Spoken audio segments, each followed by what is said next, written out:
Hello. I wanted to go live again. I'm going to settle in here real quick or try to. Give me 1 second. But yeah, I had some more time this week to get on another soapbox and do another live. So here we are, I guess. I did watch The Amazing Race. It's the first time in a very long time I watched The Amazing Race just to see this Big Brother theme. I had requests from Nadia and others to watch it and cover it. So here we are. And after watching it, I must say I do have a lot of shit I want to talk about these former Big Brother players now playing the Amazing Race. And then later, I also want to talk about the Challenge 41, which I have not talked about all season. But they just had a little cheating controversy. Aired the same night that there was cheating on Survivor. I don't know what's happening on these competition games, but producers need to do a better job if there's going to be all this cheating all the time. But let's start with the Amazing Race. I think the way I want to do this is try and just break it down by teams, giving my thoughts on the episode. Although there was some teams that didn't get much of an edit, I must say. But we might as well start with the worst team and the first boot team, that being Enzo and Jack. I mean, I think I said during my cast assessment that these two, being older, being Italian, might have a hard time communicating with each other, but I don't think it was just that necessarily did them in. They kind of struggled in literally every aspect of the game. Maybe that was just their edit, but I don't think it was this go around. I think they really struggled with everything. They were last in the head bowling challenge thing that they had to do, which got them penalized by a hazard. But before they could even find the hazard, we got to see how bad they were at navigating around the city. Then they had to eat the stinky, slimy fish. Then they got lost again trying to find the cheese market, and they were already behind literally almost everyone by that point, except Turner was the only other, well, the Turners were the only other team struggling. Then they had to do the bike. They were making me laugh though when they were getting lost behind people's houses, being in the backyards. I think Jack dropped the map at one point. They were so bad at everything, but they were funny about it. They were self-deprecating. So I was hoping that they were eventually going to have some miracle comeback against Turner, or especially against Kat with the whole flower challenge. That would have been great. But alas, they were the first boots of the season. So we say goodbye to Enzo and Jack already, but I'm really not surprised. Turner and Megan were second to last in 12th place, I believe. Turner was another one that was really bad at navigating where to go to find the cheese market. I said in my cast assessment that he would probably suck at this game, and he does. I was hoping, well, not necessarily hoping, but I was thinking that Megan might make up for Turner sucking at the game.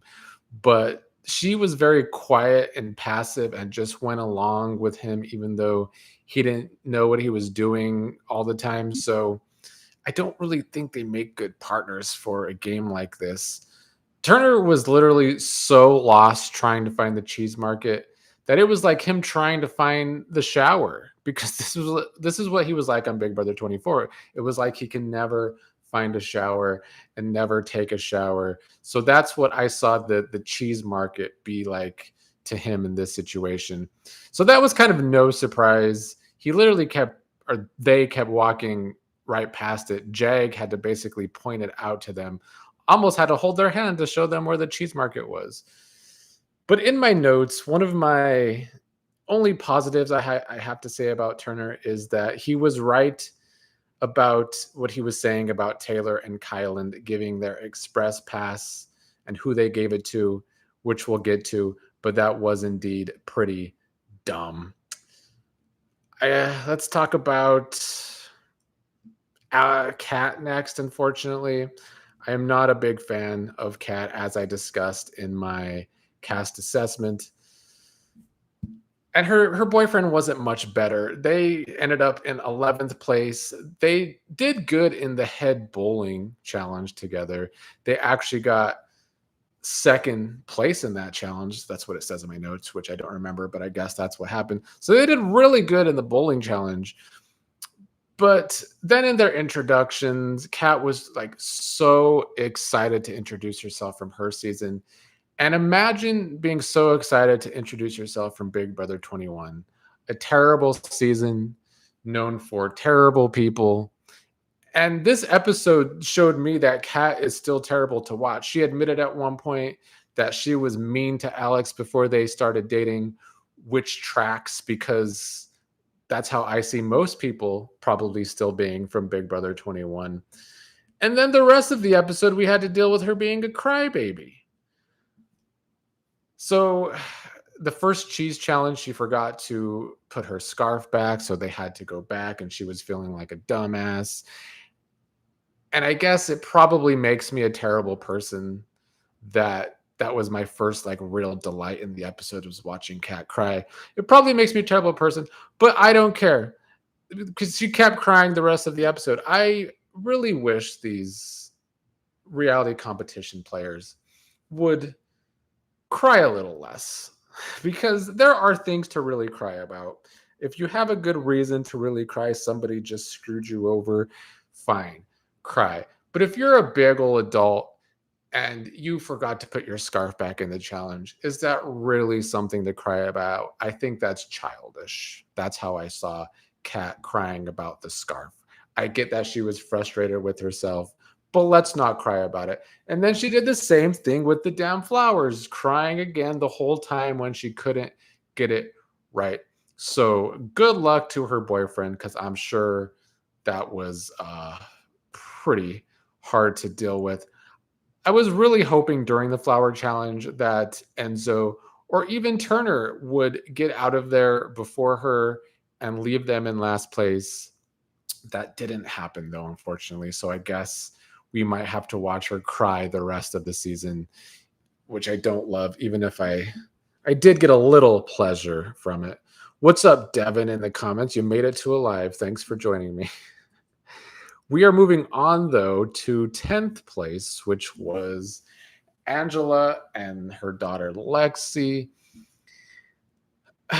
It did make me realize that I do like Angela in small doses because watching her on feeds the whole summer last year, she did eventually get on my nerves when you have to watch her all day and watch her all night and watch some of her fake crying. It's another person that cries a lot, but a lot of hers on Big Brother seemed fake to me. So I think that's why she got on my nerves so much over time on Big Brother. But in small doses like last night, I was entertained by Angela.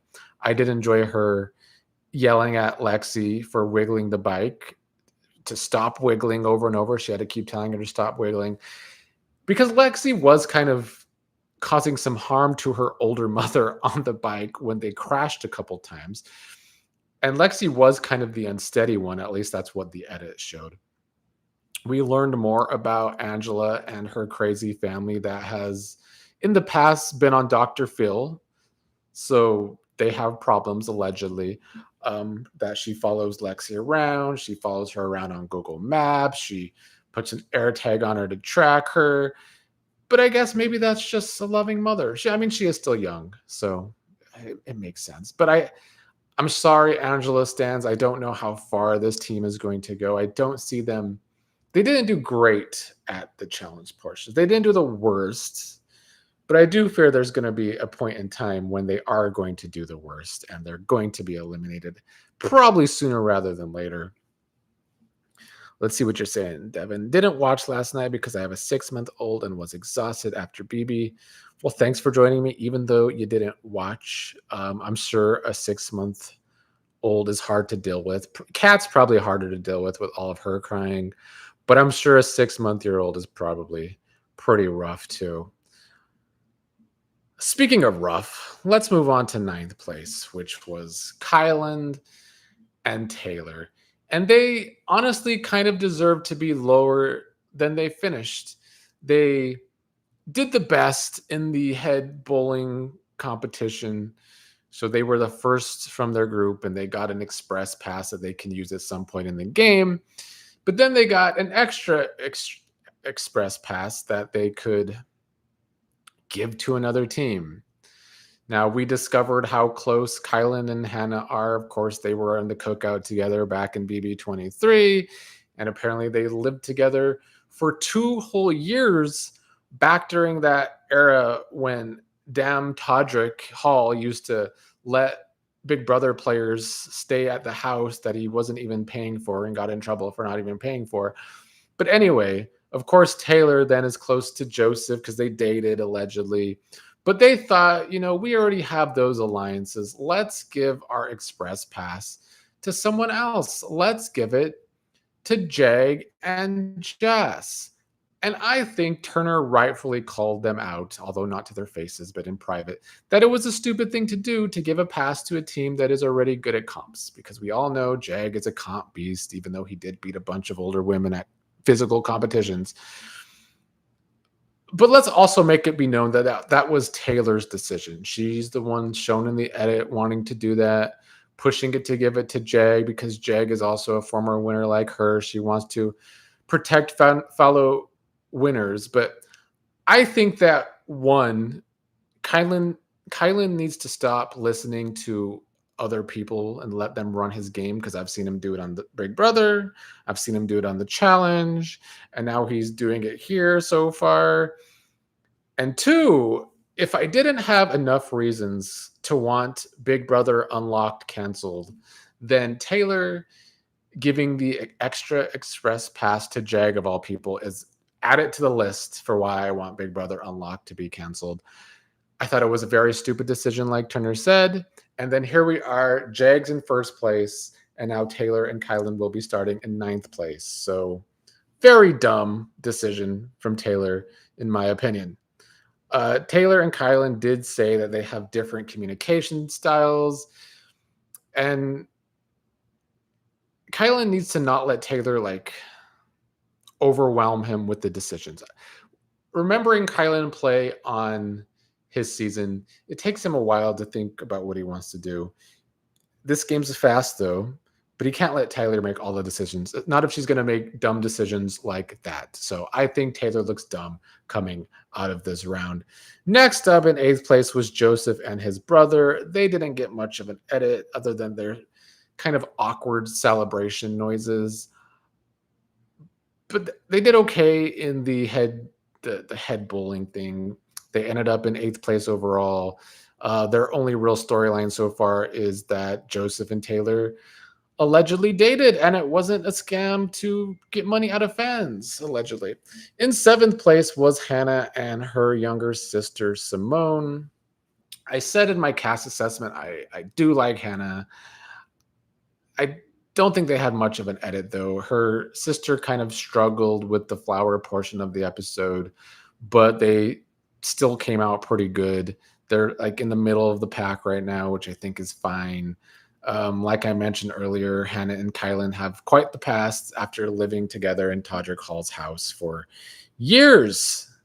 Devin is saying, as long as Unlocked doesn't replace the live feeds, I don't care if they keep it, but I don't like all the jury shots being only on Unlocked. Yes, they're so desperate to make Big Brother Unlocked happen that the first half of the season, they were giving us less feeds, and now they're not giving us jury house reactions.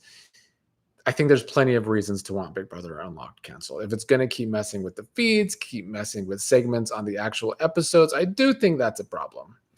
And yeah, the feeds are the most important part that I don't want messed with. But it could be messed with more and more if they keep going that way, Devin. Let's see. Who got 6th place last night? Chelsea and Jack. Honestly, another team with pretty much no edit. I would say them and Natalie and her sister probably got the least in terms of an edit in this episode. I don't watch Amazing Race enough at all, so I don't really know what that means for editing overall on this show, unlike Survivor. So I guess we'll find out. I will say for Chelsea, I felt like she came through every time there was a challenge portion of the race. And, that's like the winner that she is. I still do think Chelsea and her father can do well. We did see in one of the previews that they're going to have a bit of a tiff when driving at some point, but I don't really think that's going to cause too much drama, hopefully. As for Natalie and her sister, honestly, I got nothing. So we'll move on to Rubina and her sister, Christine, who got fourth place. A lot better than I thought they would do. Rubina's only edit so far was that this is a point in time when her and Tucker were a couple, which is not the case in real life anymore. I will say they got lucky that Rubina's sister, Christine, is a florist. I think that really helped her in the whole flower challenge when they had to match all the flowers. That seemed very difficult. I will say that for the people who struggled, I still think Kat cried too much. But I will say for the people that struggled in that challenge, I probably would have struggled too. It looked like a lot of flowers as it was, and then the lights going out was ridiculous. So that was probably very difficult. And good thing for Rubina that Christine helped them get to the top four. In third place was my absolute favorite that I knew would be my favorite in Izzy and her fiance Paige. I already knew Izzy was going to be my favorite coming into this show, but she reminded me why she is my favorite when she brought up our mutual dislike of Jag. I love the fact that Izzy brought up in a confessional how Jag was eliminated unanimously at her hand during Big Brother 25, although there was other hands involved too, but nonetheless her hand, before a stupid twist kept him in the game, and then he wins regardless, and that's why Jag is the worst winner of all time. I was worried about Izzy, though, especially when they got second to last in the head bowling thing at the beginning. But they really turned it around in the rest of the competitions. They did great with the cheese stacking. Izzy did fantastic during the flower challenge when the lights went out, although I think it helped that Rubina's sister, who's the florist, was there to help her do it. So I am ecstatic with the fact that they ended up in third place. I hope they can keep that momentum going because I think this episode proved that Izzy is entertainment. And as long as Izzy stays on Jag's neck, it is very welcome from me. In second place was Eric and Tucker. And if there's going to be anyone that can keep up with Jag in races, I do think Tucker is that person from what we've seen on Big Brother. Although I will say, I felt like Tucker's brother really carried them in this first episode. I felt like Tucker was doing a lot of complaining at times. And I felt like he was the lazier of the two at times during some of the challenges. I think Tucker was even distracted at some point during the bowling comp, talking to Rubina a little too much. Tucker might have a problem staying in the moment sometimes. He seemed a little easily distracted, easy to complain. But hey, they still came out in second place. I mean, I will say Jag's brother helped Eric a lot with the flower competition. But then he also helped Jag's brother a lot, helping with some of the physicality of it.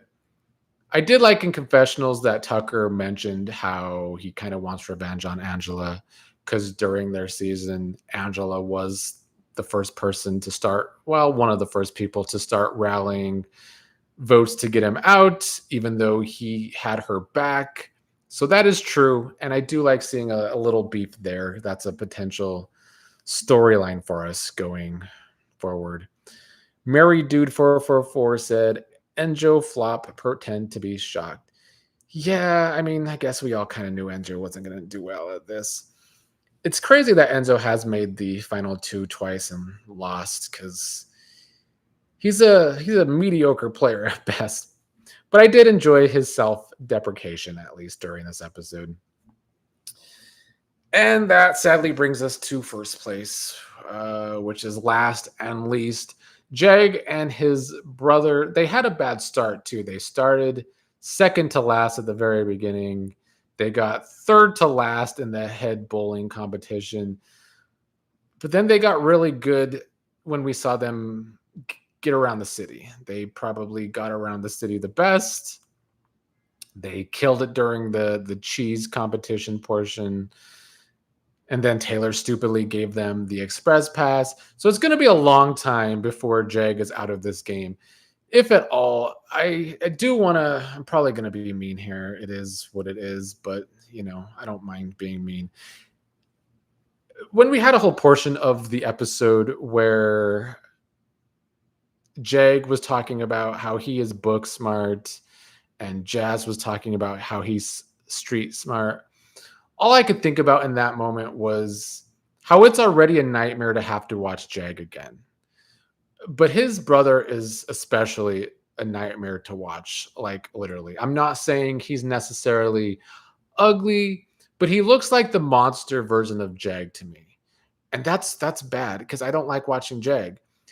Jag, I could see how some people might find him attractive, but like I could see them starring on a horror show, a horror movie where Jag is like the same person who thinks he's going crazy. He looks in the mirror and he just sees this monster version of himself. It's going to be hard for me to watch these two on this season. I'm just going to be honest. So, but I'm going to keep trying. I'm going to get through this. I found this episode entertaining at least. But yeah, The Amazing Race is not usually my show, and I'm just covering it because it is Big Brother people that I can talk shit about. Mary Dude 444 says, "Why Taylor give it to Jay? I can't read what you're saying. Give it to Chelsea. I thought she would give it to Chelsea as well." Janet says, "Not an Enzo fan, but he and his brother were funny."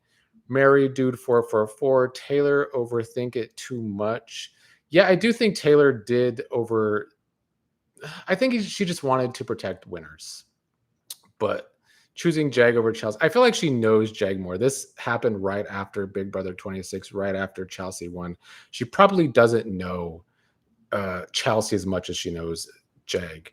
Gary Rose says, "That is rather mean. Hardly a looker yourself." I don't know, Gary. I think I'm great. I think I'm fantastic looking, Gary. You're watching me, though, so I think you do as well. All right, let's move on to the challenge. If I don't know if any of you watched the challenge or not. I have not kept up with it because I've been covering Big Brother. So it's hard to keep up with all these shows when Big Brother's happening. But now that it's winding down, I've been trying to really catch up on the show. So I just kind of want to go over my opinions on all the new players, but then I also need to talk about the cheating. That's been the big scandal over this past week. I watched the first few episodes back in the day, so I didn't really take notes when watching the first 3 episodes, so I'm kind of going off the cuff here. So I'm going to go to Wikipedia and look at the cast real quick so I could remember who I want to talk about. I do love the theme. It is vets versus new threats. So basically vets versus newbies. They had to be tied together this season with them picking a lot of different teammates throughout the season. A lot of the past like main seasons on the challenge, like the MTV version shows, I haven't enjoyed a lot lately. I like all the all-star seasons that they've done, but I do think this season, because they have a good cast of newbies, it is why it's been entertaining me overall. They had some good storylines too. As someone who likes to edit, who does games on this channel, I love a good storyline. And they've given us quite a few. The first main story was Bananas trying to run one side of the house, Olivia trying to run another side. She's seeking revenge on Bananas because of the last time they were on together, which I don't remember, but that's what was happening. Olivia is the girlfriend of Theo, so she had this mafia behind her because Theo's from the UK and there's a lot of British people on this season.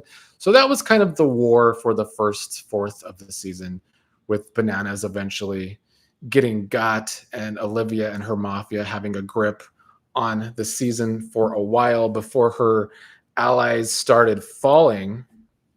Mary Dude says, "Yeah, it was too much reality TV last night."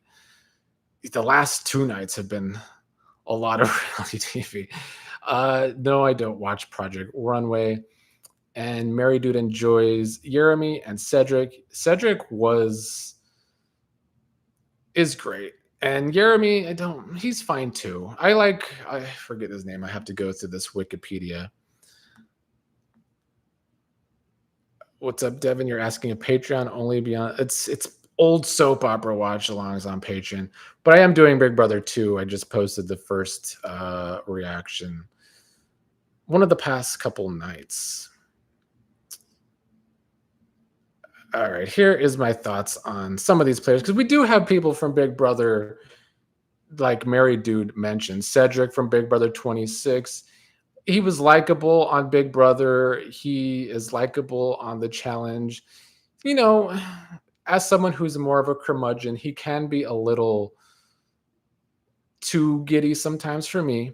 But I have nothing bad to say about Cedric. He hasn't made a stupid move like he did on Big Brother, so he has that going for him. Blue and America were both on this season. Blue went home early, though, which was the same. I enjoyed her enthusiasm coming into this season. And America, I mean, look, I was a bona fide America hater on Big Brother 25, if anybody watched my updates back then. But fans and some people on the challenge try to make America seem worse than she actually is. They tried to make it seem like she cheated on Corey or tried to hook up with other men on the show. They haven't shown this on the show, but that's what's been happening on social media while this season has been airing. And I think that's been pretty gross. And I think that was kind of Bananas stirring shit up on his podcast. But nobody has come out that I've seen and admitted that that's happened. CT has denied it happening. So, yeah, it's easy to hate on America and Corey. And I still don't like America, nor the booger eater. But the only bad thing I could say about America on this season is that she's kind of irrelevant, but she's still there. And we have to be like midway through the season. So she's not doing like bad. Mary Dude said, I am an America hater too. I mean, it is easy to hate America, but some people go too far. And I think trying to make her seem like a cheater when there's been no evidence and nobody's come forward is a bit too much for me. We have D, who is a former Survivor winner and has not been showing out, I don't think. I think she tried to run the game or she thought Bananas was going to run the game. So they got close. They had their little showman storyline. But when he went out early, she's been quite disappointing. I guess she did bring some drama with the whole banana stuff and her ex also being in the game. But like playing wise, she's not impressing me on the challenge so far. Justin, who is someone from the Cheers series on Netflix, he's been a great surprise. He was thrown in the first challenge, I believe, against Rogan and kicked Rogan's ass, which is always great because I don't like Rogan. I think everyone has underestimated Justin. It was great to see him beat Rogan. It's great to see that he's still there. I think he has probably a good social game that we don't always see, but I like him. We had Gabe, who is from the WWE, allegedly. As a wrestling fan, I've never seen this guy a day in my life. He has a terrible social game. He would have been Keanu's best friend on this past season of Big Brother. He got caught talking shit about Nia when she was injured. So yeah, I don't really like him, but he is still there as well. Juan Alarcon, what's up, Juan? Juan says, this was the first time watching Amazing Race because of Big Brother. And wow, Enzo is still not good at challenges. Yeah, Enzo, he was saying it during the episode, this might be the worst performance on Amazing Race ever. I don't watch it enough to know that, but it has to be pretty bad as far as like the first round goes. Mary Dude said, I enjoy when Rogan gets humbled. Me too. Devin says, I love wrestling too. Weird. We have a lot in common, Devin, which is probably why you like soap operas or like you watching a soap opera for the first time, because that's kind of what wrestling is and why I also like soap operas. And kind of reality television can be a little soapy. Leo is one of the new players I like on the challenge. He's from season 5 of Love Island. And these Love Islanders on this show right now, doing well. Leo was another big storyline this season. He's like trying to be Captain Newbie. He's gonna lead the newbies to take down the vets, which hasn't always come to fruition. But when he came into power with Sydney from Survivor, they made people vote between Olivia and Anissa, who had been besties all season. So I've really enjoyed Leo, and he's not afraid to play the game, and that's all I could ask for from newbies in a game, especially on the challenge. Who I hate when newbies come into the challenge and just want to listen to the vets. We might as well talk about Sydney next, who's from Survivor. I feel like I didn't like her when she was on Survivor, but I'm gonna be honest, I don't really remember because most of the seasons after season 40 have not been very memorable to me. But she's been great on the challenge. She's not afraid to talk some shit, which I like, which creates mess, which I also like. I liked when her and Leo came into power and weren't afraid to play. So Sydney's another impressive newbie. Uh, well, we might as well talk about Olivia. She's not a newbie, but she's the other Love Island alumni who's killing it this season. Not her first season of the challenge, but she came into a power role early. I wasn't really sure how that happened. I'm assuming it's because of her connections through her boyfriend, Theo. And Theo's not the most strategic person. So I feel like somebody had to take the reins, and I guess it was her. I feel like her and Leo probably should have went back to Love Island games though instead of the challenge because there's more money on Love Island games and it's easier to win than the challenge. Let's see. Shout out Dina the Explorer. Thank you for always telling people to like because I never do. Juan Alarcon says Gabe was in developmental in WWE and probably why you haven't seen him. Yeah. Did he make it up to NXT? Because I don't remember seeing him there either. Murray Dude says, or Murray Duda, I've been saying your name wrong the whole time. Sydney was trying to be villain on her season of Survivor, but she got sniped on the first Earn the Merge nonsense by Jeff. Yeah, I do vaguely remember her. She's trying to be the villain again this time, I think, but she's coming across as a more likable villain, at least.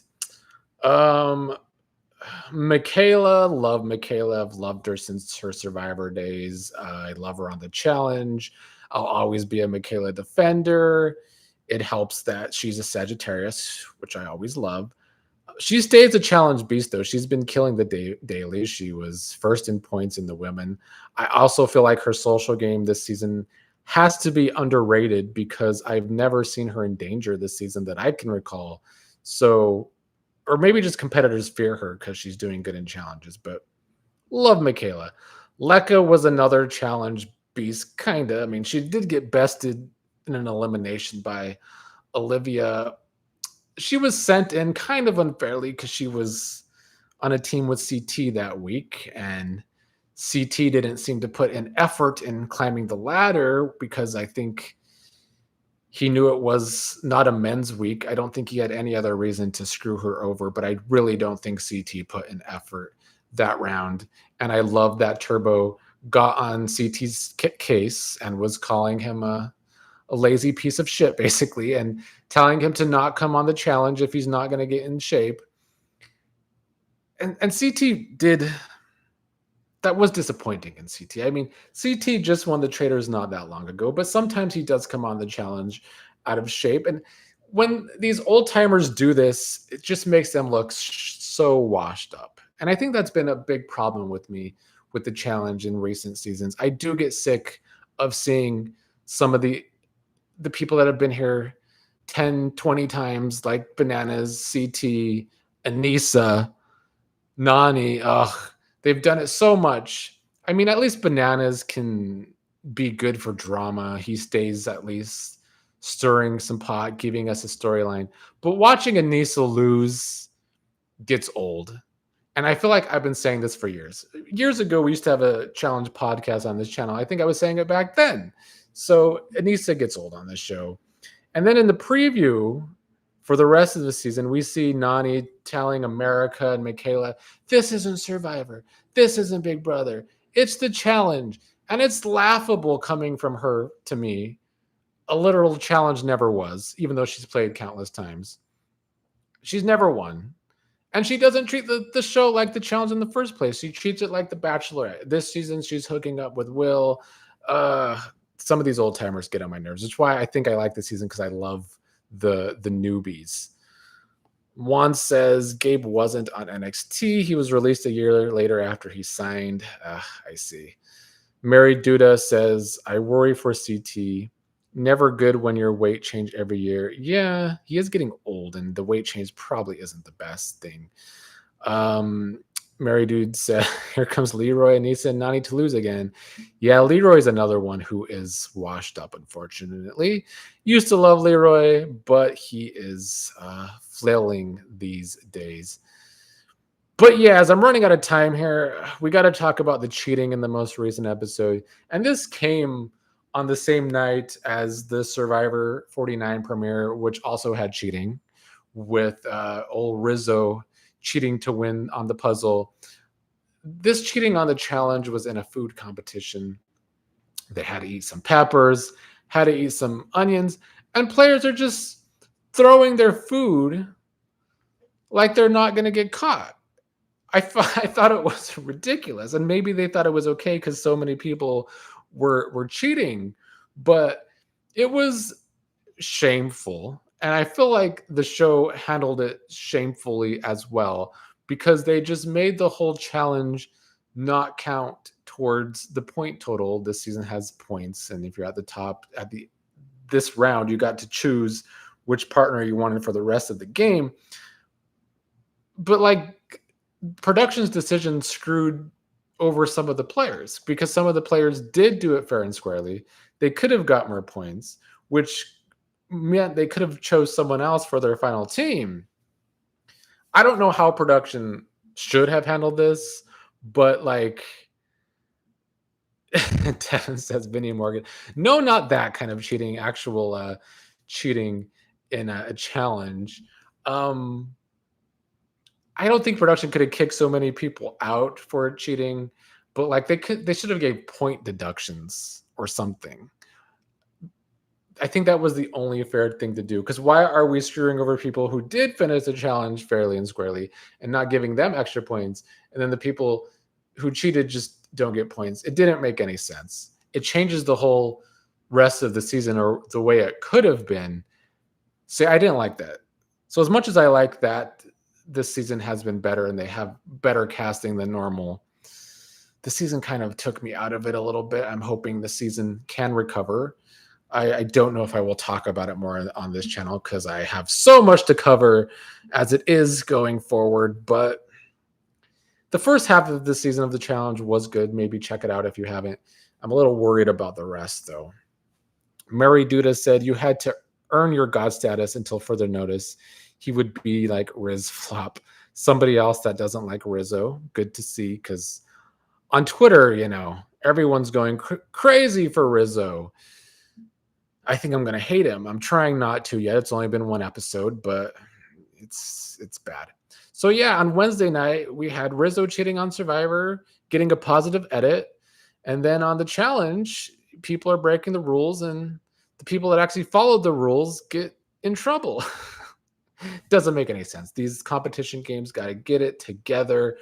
I always shit on Big Brother's production, but some of these productions be lacking as well. All right, I must go. I want to thank you all for joining me again. I don't know when I will do another live. I'm trying to do it a couple times a week, maybe a few times a week. But I will see everyone either later for my soap opera review if you watch Beyond the Gates. If not, I'll see you tomorrow to talk a little Big Brother.